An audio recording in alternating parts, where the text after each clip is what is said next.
Rubens avec Zdeněk Štibar juste dans sa roue, Vincenzo Nibali et Arnold Janusson. Ces coureurs sont à environ 200-250 mètres du peloton alors qu'ils viennent de passer au sommet. Oui, on a aperçu également le petit groupe en chasse derrière le groupe maillot jaune avec José Joaquim Rojas, le 4e du classement général. Bien entouré par contre, hein, 3 coéquipiers sont autour de lui, donc on peut imaginer qu'ils vont réussir à faire la jonction dans la descente. Ce serait un candidat sérieux pour la victoire d'étape en cas de sprint. Voilà, il débouche là-bas au fond, le petit groupe de Joaquim Rojas.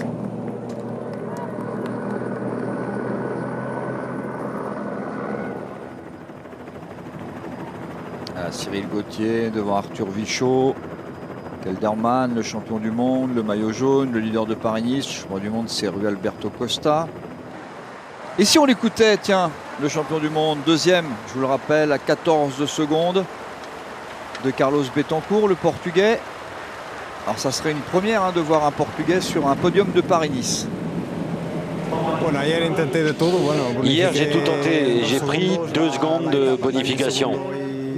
Ces 2 secondes me placent dans une situation plus simple par rapport au 3e et au 4e du général.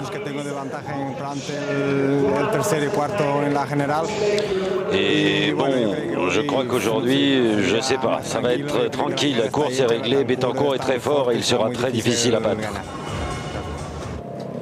Et important coup de force ici avec Simon Špilak, le coureur de l'équipe Katusha. Il est 10e du général à 39 secondes de Carlos Betancourt. Alors un Colombien sur un podium de Paris-Nice, oui, c'est déjà arrivé, 1999 avec la 3e place de Santiago Botero. L'année où Michael Bogert, le néerlandais, s'était imposé sur Paris-Nice. Et le groupe maillot jaune a diminué, hein. Il y a eu un gros essorage. Et Arthur Vichot a fait le sprint ici pour ramasser 1 seconde devant Cyril Gauthier. Alors, il y avait une petite bagarre entre les deux, évidemment, puisqu'il n'y avait pas grand-chose d'écart. Mais il y avait quand même 4 secondes à l'avantage d'Arthur Vichot. Ouais, mais Arthur, il sait qu'il va vite au sprint, donc pourquoi pas sur la promenade des Anglais. Il a la bonne patte aujourd'hui en prenant, il a pris, vous m'avez dit, 1 seconde. Oui, puisque à l'avant, on avait Špilak et... Voilà, bah, il revient à 1 seconde de la 5e place et de Jakob Fuglsang. Vichot est passé en 3e position.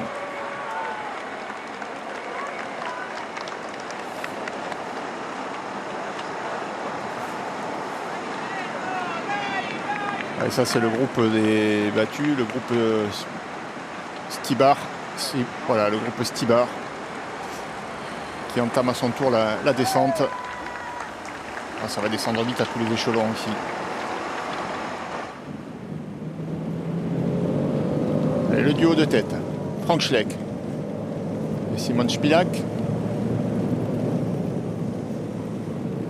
La première partie de la descente est assez périlleuse ici, avec vraiment on prend beaucoup de vitesse et la trajectoire est parfois tendue. Il y a des îlots directionnels, il faut être vigilant, mais la route est parfaitement asphaltée. Et puis là, très vite, ils vont tourner sur la droite et prendre une chaussée un petit peu plus large avec des grandes courbes. Cette fois, c'est beaucoup moins dangereux.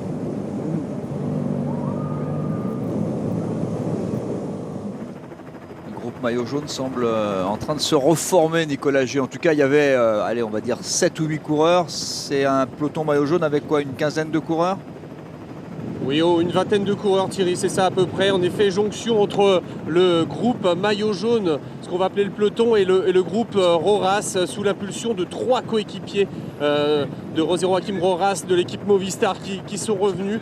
Et je crois apercevoir dans ce groupe Tom Slakter qui est revenu lui aussi, pas si mal que ça finalement. Et donc la jonction a été opérée. Il y a également dans ce groupe, Arechenbach de l'équipe Ayam, et donc désormais une vingtaine de coureurs dans le peloton. Oui, c'est une bonne opération pour Horace qui, pour l'instant, est en train de passer sur le podium, oui, de passer devant Štibar, hein, qui pour l'instant n'est pas rentré lui dans le groupe maillot jaune. Ah, c'est un bon descendeur. Et puis il reste à Horace toujours son sprint pour essayer d'aller gagner cette étape et de prendre des bonifications. Ah, c'est un rouleur, c'est un bon descendeur, plus qu'un vrai grimpeur. Confirmation aujourd'hui avec le col d'Aise. là, on s'aperçoit que Stybar, il va tout faire pour revenir dans le peloton maillot jaune. On vient de se regarder entre Frank Schleck et Simon Spilak. Non pas qu'on se regarde pour savoir qui doit prendre les relais, ça se passe très très bien. Mais bon, Simon Spilak, il avait besoin que Frank Schleck prenne le relais. Très bien revenu en cette fin de semaine sur Paris-Nice, Frank Schleck. Même s'il n'est pas dangereux au classement général, je pense qu'il s'est rassuré. Il a dû faire un bon hiver, une bonne préparation.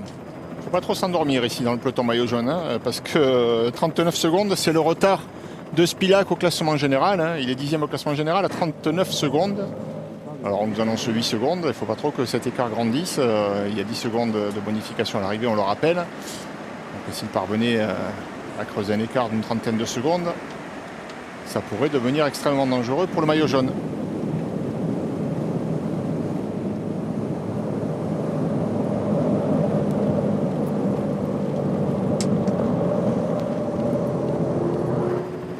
Ah oui, mais voilà. Côté Movistar, on veut gagner l'étape et on veut permettre à Roras de faire le sprint. D'une part, éviter le retour de Stybar qui est un petit peu plus loin derrière. Et puis surtout essayer de revenir devant pour gagner l'étape avec José Joaquim Roras. Ça fait les affaires.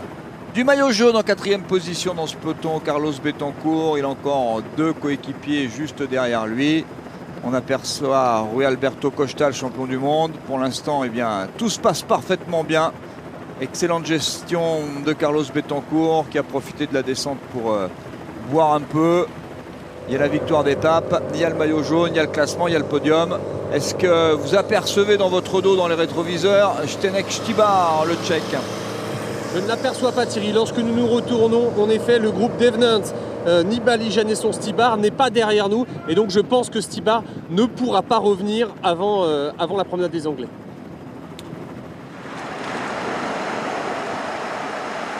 Ils sont là, effectivement, ouais. Et regardez, 20 secondes d'écart. Hein. L'écart se creuse quand même avec le maillot jaune. Le maillot jaune qui a trouvé des alliés de circonstance. C'est souvent le cas d'ailleurs. Hein. Il y a des intérêts communs. Lui, bien sûr, ce qui l'intéresse, c'est de conserver son maillot à l'arrivée. Mais il a trouvé des garçons et des équipes surtout motivées pour rouler avec lui. Il souhaite la victoire d'étape. Stybar, on le voit, est beaucoup trop loin maintenant. À près de 30 secondes du groupe maillot jaune. Il ne parviendra pas à revenir. Il va perdre sa 3e place. Il va même reculer considérablement dans le classement. Alors on va essayer de voir un peu.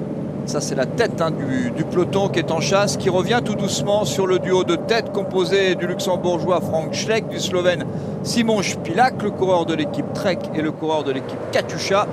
Voilà, Frank Schleck qui emmène, Simon Spilak qui a ouvert le maillot, besoin de récupérer un tout petit peu en roue libre pendant que Franck pédale. 18 secondes, 7 km 500 de l'arrivée. L'arrivée n'est pas facile parce que là il y a quelques coureurs qui sont intéressés par une victoire d'étape de prestige sur la promenade des Anglais. Et quand je regarde un petit peu, j'essaye de voir qui va vite au sprint. Pour l'instant il y a Roras, c'est sûr, mais bon, son objectif c'était sur le podium de Paris-Nice. Si ça s'ouvre, hein, ça s'ouvre. Ça c'est fait. La victoire d'étape, vous l'avez dit, quand il grimpe bien, il sprinte moins bien. Et une victoire avec un maillot tricolore de champion de France sur la promenade des Anglais, ça a de la gueule quand même. Ouais, ça serait pas mal. Ça serait pas mal. C'est vrai qu'Arthur Vichot a une belle pointe de vitesse, donc ça peut être une bonne opportunité pour lui aussi. Et puis le champion du monde Rui Costa n'a toujours pas gagné cette année et on s'est aperçu qu'un de ses coéquipiers collaborait avec les Movistar en tête du peloton maillot jaune. Donc certainement qu'il veut lui aussi faire le sprint en tout cas. Arthur Vichot, très belle semaine sur Paris-Nice. On rappelle qu'il est pour l'instant 6e du classement général, mais tel que ça se configure, il pourrait bien se retrouver 5e du classement général, même peut-être 4e, histoire de bonification à l'arrivée. Arthur Vichot, ravi de sa semaine, on l'écoute. C'est clair qu'il y a une pression, hein. Surtout ce matin on se dit qu'il reste que 120 km pour assumer son rôle de leader et rester dans le top 10 qui était l'objectif en début de semaine. Et c'est vrai que c'est très agréable tous les jours d'être au contact des meilleurs et d'avoir une équipe à son service et d'assumer dans le final. Le coup de pédale est moins aérien, on prend des relais beaucoup plus courts. 14 secondes, 5 km 6 de l'arrivée, ce ne sera pas facile pour Frank Schleck et Simon Spilak. Si les deux devaient arriver ensemble, Simon Spilak va vite. Après, bon, une arrivée à deux, c'est un petit peu différent. Pour aller dans le sens, alors que du coup, Romain Bardet a pris le... C'est Romain Bardet, ça? Oui. Ouais, c'est Romain Bardet a pris le relais des Movistar. Voilà, Romain, il aimerait bien qu'il y ait un relais des Movistar. Arthur Vichot, voilà, vous le voyez avec son maillot champion de France bien placé en 5e position ou 6e position du peloton. On se rappellera quand même que l'an dernier, sur Paris-Nice, sur la promenade des Anglais, bon, c'était un samedi, certes, mais c'est un Français qui s'est imposé. Alors dans un sprint, un drôle de sprint, puisqu'il avait quand même battu Philippe Gilbert et Samuel Dumoulin, c'est Sylvain Chavanel, le dernier Français vainqueur sur la promenade des Anglais. Et le peloton a du mal à revenir. Pour l'instant, les deux hommes de tête reprennent même quelques secondes. L'efficacité est toujours là, à moins de 5 km de l'arrivée. Ce qui risque d'être périlleux, ce sont les 2 derniers kilomètres. S'il y a un marquage entre les deux, ça pourrait favoriser le retour du peloton. Mais dans cette partie où la descente est quand même pas très rapide, il faut beaucoup pédaler, et bien les deux garçons ont bien tenu face au peloton.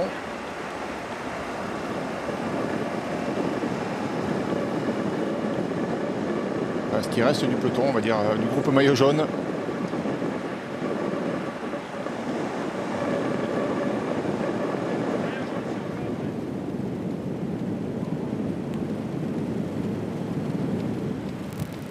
Simon Spillack, là c'est la grande descente vers la promenade des Anglais. Simon Spillack qui s'était révélé notamment, tiens, en gagnant une course que j'aime beaucoup, la Côte Picarde du côté de Mers-les-Bains. Il a raflé un peu tout en Slovénie.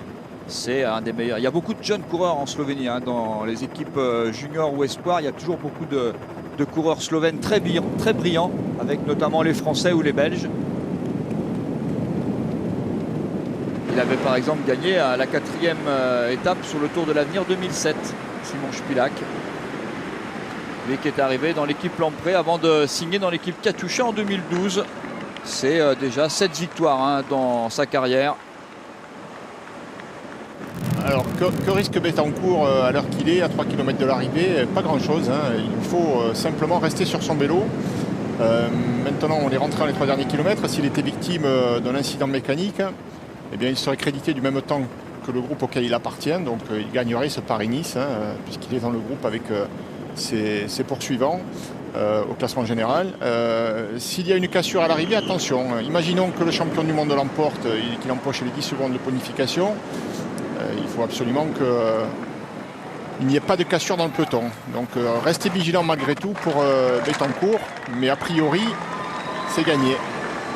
Le port de Nice à gauche avec un Simon Spillack qui fait beaucoup de travail. Simon Spillack cette année il a terminé 9e du Tour de l'Algarve. Et sur Paris-Nice il a fait 17 à Fayence, 19 hier à Biot Sofia Antipolis. Mais bon, ça n'a rien à voir, ça grimpait. Voilà le port de Nice. 2 km 7 secondes. Ça va pas être facile quand même de tenir, messieurs. Mais bon, Franck Schleck s'est rassuré. C'est bien, il est de retour. Allez, l'aîné des Schleck est de retour. Reste à Andy à retrouver le même coup de pédale. Et ce sera très bien pour l'équipe Trek et le Tour de France. Regardez le travail des Movistar. Cyril Gauthier bien placé. On aperçoit Alexis Vuillermoz. Le travail de Romain Bardet. Il est où? Attention quand même. Si la caméra me montre où est Carlos Bettencourt. Voilà, j'avais peur. Il y avait une toute petite cassure quand même.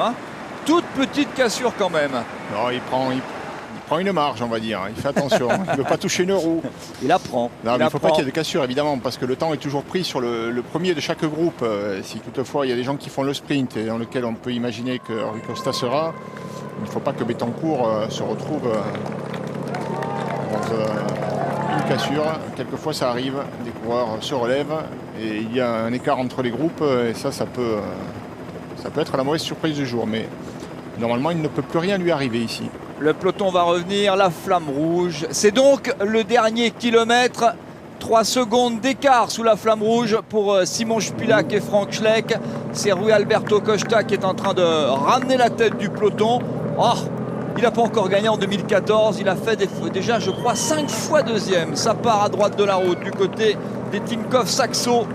Victoire d'étape et il y a des coureurs français qui sont là comme Arthur Vichot. Il y a des secondes à prendre. Il y a une 4e place du général à prendre. Franck Schleck insiste. Oui, il a bien fait Schleck de relancer là. Spillack s'est relevé un peu tôt. Il était peut-être un peu cuit. Un peu tôt, un peu cuit. Ah, ils sont juste derrière, c'est les derniers. Oh, une chute! Chute à gauche de la route. Ah, mais Bettencourt, il est dedans. Et Bettencourt est Non, pas non, dedans. non, Non, c'est c'est pas les Tinkoff Saxo. Le champion du monde. Le champion du monde. Ouais, Rui Alberto Costa dedans et Franck Schleck. Oh, c'est Arthur Vichot, ça a sauté. Arthur Vichot qui a été retardé mais qui tente de revenir. Horace est là à gauche de la route. Arthur Vichot peut-être. Ouais. Arthur Vichot peut-être. Oui, la victoire d'Arthur Vichot devant José Joaquim Roras, troisième Cyril Gauthier. Eh bien, ça veut tout simplement dire, malheureusement, cette fin d'étape marquée par la chute de Rui Alberto Costa. Ça veut tout simplement dire eh bien, que Arthur Vichot va se retrouver, je pense, quatrième du classement général. Mais victoire avec le maillot de champion de France d'Arthur Vichot sur la promenade des Anglais. Carlos Bettencourt, premier Colombien à remporter Paris-Nice. Voilà les premières informations. Tout de suite des nouvelles du champion du monde. Et elles sont mauvaises, Thierry. Le champion du monde, Rui Alberto Costa, qui est à terre, qui est allongé, qui est pris en charge par les médecins de Paris-Nice. Mais visiblement, le Portugais a l'air d'être très touché, contrairement à Mathé Mardonez et à Galopin qui sont repartis. Rui Costa toujours à terre, messieurs. C'est le coureur de l'équipe Lotto Bellissol qui emmène tout le monde dans sa chute. Il a glissé. Ça fait 2 fois. Qui fait le tour? Ouais, douleur dans le fémur pour Rui Costa. Le coureur de l'auto qui a fauché la roue avant de Maïka, le coureur de Saxo Tinkoff. Et derrière, il n'y a pas d'échappatoire malheureusement pour le champion du monde. Non, il va se relever, je pense. Ouais, il a pris un gros coup. C'est comme hier, Guerin Thomas. Je pense qu'il est sonné, d'abord sonné, et après il y a la peur. Plus de peur que de mal. Alors comme c'est une chute, il est classé dans le même temps que Arthur Vichot, le vainqueur. Il n'y aura pas de conséquences sur cette chute au niveau du classement général pour Rui Alberto Costa. Oui, on n'oublie pas le vainqueur du jour. Regardez ce qu'on vous disait tout à l'heure. Il y a toujours quelqu'un pour battre Roras. Même quand il n'y a plus de sprinter, il trouve moyen d'être distancé sur la ligne. Et Vichot qui a eu un saut de chaîne. On a senti qu'il y a eu un moment d'hésitation en plein milieu du sprint. Eh bien, fait parler sa puissance. Arthur Vichot a toujours un bon finish. Et là, il faut dire qu'il manquait aussi quelques bons éléments dans ce sprint qui a été perturbé par la chute. Mais Arthur n'a pas manqué l'occasion, lui. Nicolas, des nouvelles rassurantes du champion du monde. Applaudi, ovationné. Il va terminer sur le podium. C'est la première fois qu'un Portugais termine sur le podium d'un Paris-Nice. Il s'est fait une énorme frayeur. Une énorme frayeur, Thierry. Et là, je crois qu'il est en train de réaliser un peu et de récupérer visiblement rien de grave pour le Portugais, en effet, qui est reparti sous les applaudissements du public. Un peu plus d'inquiétude. Et visiblement, rien de grave pour Tony Galopin qui était en pleurs et visiblement très touché au niveau du genou. Ah oui, c'est Tony Galopin qui a malheureusement été le premier à partir au sol et qui a fauché Rafa Maïka. Un très beau champion du monde, Rui Alberto Costa, qui cherche une victoire d'étape, une victoire de prestige avec ce maillot de champion du monde. Ça ne serait tardé à venir. Le temps de réparer quand même le genou un petit peu, se remettre de cette frayeur. Et un très beau champion de France, Arthur Vichot. On avait commencé avec une victoire de la FDJ.fr avec un Nasser Bouhanni qui était tombé, qui avait été guerrier, qui avait fini par s'imposer à Mantes-la-Jolie. Eh bien, on termine Paris-Nice avec la victoire d'un coureur de la FDJ.fr. Il faut le préciser parce que ça se voit quand même sur le cuissard, mais dans la philosophie du manager Marc Madio, quand on est dans son équipe champion de France, on ne met pas de publicité sur le drapeau national. Voilà le rappel donc de cette étape. On l'a dit, la très belle victoire d'Arthur Vichot. José Joaquim Roras se contentera d'une 3e place au classement général sans victoire d'étape sur ce Paris-Nice. Il a tourné autour. Bravo, très beau Paris-Nice pour Cyril Gauthier. Qui sera, je pense, 6e au classement général. Final. Voilà, avec la bonification. Là, il y a une erreur. Non, Stibar, il n'est pas là. Enfin, je crois pas. Stibar, je vais vérifier, mais Stibar, il n'est pas là normalement. Donc, Cyril doit être 6e, juste derrière Fuglsang. Alors, à moins que quelque chose, je crois pas, je le vois pas. Non, c'est pas possible. Je vous rappelle donc Caruso, Kelderman, Franck Schleck termine 6e, un très très beau final de Franck Schleck. Slachter est encore là. Vichot sur le podium, on n'oublie pas qu'il a pris une seconde au sommet du Col d'Aise tout à l'heure au dernier sprint intermédiaire du jour. Plus les 10 secondes à l'arrivée, ça fait 11 secondes de reprise. Il est sur le podium. 20 secondes. Il est passé devant Roras. Il est sur le podium, vous avez raison. Il faut faire tous les calculs. Il est passé devant Roras, absolument. Mais Stibar 5e, oui. Enfin, à moins qu'il ait fait une descente tonitruante. Eh oui, oui, la nouvelle du jour, c'est oui, les 10 secondes, on a failli les oublier parce qu'on a été pris par la chute d'abord, puis la très belle victoire d'Arthur Vichot. Mais c'est vrai qu'il faut faire les calculs. Et voilà Arthur sur le podium de Paris-Nice, qui est encore mieux. On avait commencé avec un Français en jaune, avec Nasser Bouhanni. On lui fait un petit clin d'œil. Et donc Arthur Vichot sur le podium de ce Paris-Nice, remporté par Carlos Alberto Betancourt Gomez. Je suis avec deux hommes heureux, Thierry, Carlos Betancourt et son manager Vincent Lavenu. Déjà, première question à vous, Carlos. Je suppose que vous êtes évidemment très heureux aujourd'hui. Vous êtes le premier Colombien à remporter Paris-Nice. Bueno, muy contento de ser el primer colombiano en ganar la Paris-Nice. De verdad que agradecerle mucho a mi equipo la G2 Cerrar las Mundiales porque ha estado fantástico. Yo creo que el trabajo que hemos hecho en esos 3 días, si teníamos la camiseta, yo creo que demostramos de ser un gran equipo, demostramos de que éramos un equipo de los más fuertes en Paris-Nissan. Y bueno, muy contento. De verdad que es una felicidad enorme haber ganado mis primeras Paris-Nissan. Oui, je suis très content d'avoir remporté ce Paris-Nice et puis les 4 jours avec ce maillot jaune sur le dos. J'ai été parfaitement soutenu par mon équipe AG2R La Mondiale qui a fait la démonstration que c'était une équipe de tout premier plan, une grande équipe. Et voilà, pour moi, c'est une énorme satisfaction que de remporter mon premier Paris-Nice. Gracias. Un petit mot avec Vincent ? Mon cher Nicolas, je vous mets à contribution encore une fois. Et ça me fait tellement plaisir de voir Vincent Lavenu gagner avec l'équipe AG2R La Mondiale. Je vous rappelle quand même que la dernière victoire d'une équipe française, puisqu'elle était installée à Nevers, c'est donc Tony Rominger avec l'équipe Toshiba en 1991. Et juste avant, il faut quand même remonter à 1981. Et Stéphane Roche qui portait alors les couleurs de l'équipe Peugeot. Oui, ça fait 23 ans tout simplement qu'une équipe française n'a pas gagné Paris-Nice. Vous le savez tout à l'heure en voiture. C'était pas encore là l'émotion, je suppose que là, c'est quoi le sentiment? C'est énorme pour vous? Là, ça fait 23 ans qu'une équipe française n'a pas gagné et nous ça fait 23 ans que l'équipe existe et c'est vrai qu'on n'avait jamais remporté aussi Paris-Nice. Donc c'est effectivement une énorme satisfaction que de gagner une épreuve de ce rang-là. Carlos Betancourt est en train de se construire un palmarès, c'est la première grande victoire de ce concours-là, je crois qu'il n'a pas fini. Et nous évidemment c'est beaucoup d'émotions parce que toute l'équipe a travaillé énormément. Et je pense à nos partenaires qui nous font confiance depuis très longtemps et ça fait vraiment plaisir. Merci beaucoup Vincent et on va tout de suite poser une question à Arthur Vichot, le vainqueur aujourd'hui Thierry. Arthur Vichot qui nous rejoint. Arthur, bravo. Vous êtes, depuis le début de ce Paris-Nice, vous étiez là, vous le disiez, vous étiez toujours au contact des meilleurs. Et aujourd'hui, vous gagnez, vous montez sur le podium. C'est une journée extraordinaire pour vous. Ah bah c'est clair que je ne pouvais pas rêver mieux. C'est magnifique, c'est de gagner avec le maillot tricolore. C'est la première fois pour moi. En plus, sur cette étape de Paris-Nice, c'est un peu la classique, l'étape reine. Et ouais, franchement, c'est super. Les mecs, ils ont bossé toute la semaine pour moi. C'était un petit peu la première fois pour moi que je me retrouvais leader sur une course par étape. Vu que cette année, les organisateurs avaient un peu donné la part belle aux punchers. Donc je me suis lancé dans le classement général cette année. Et voilà, j'ai fait 2 fois 5e, 1 fois 6e. Et là, remporté ici sur cette belle avenue à Nice, c'est magnifique. Merci beaucoup Arthur. Nicolas, oui. juste un petit mot. Il s'est fait une frayeur, parce que vous n'avez pas pu le voir, vous, sur la moto. Vous étiez avec Rui Alberto Costa. Il s'est fait une petite frayeur. Il a eu un saut de chaîne à un moment dans le sprint, dans l'emballage final. Qu'est-ce qui s'est passé dans le sprint? Vous avez eu un saut de chaîne? Ouais, j'ai eu un saut de chaîne, je sais pas. J'avais peut-être. Non, je sais pas ce qui s'est passé, mais en tout cas, ça n'a pas empêché de gagner. Et bon, malheureusement, c'est tombé derrière moi, je crois. Bon, c'est la course, hein, c'est comme ça, mais cette année, c'est Paris-Nice, c'était toutes les étapes un petit peu une classique. Il fallait courir devant, pas prendre de cassure. Et au final, ben, les secondes se payent cash. Et voilà, à l'arrivée, grâce aux bonifications, je fais 3e, je gagne le sprint. C'est une semaine super pour la Française des Jeux, pour moi. Et voilà, c'est trop bien. Merci.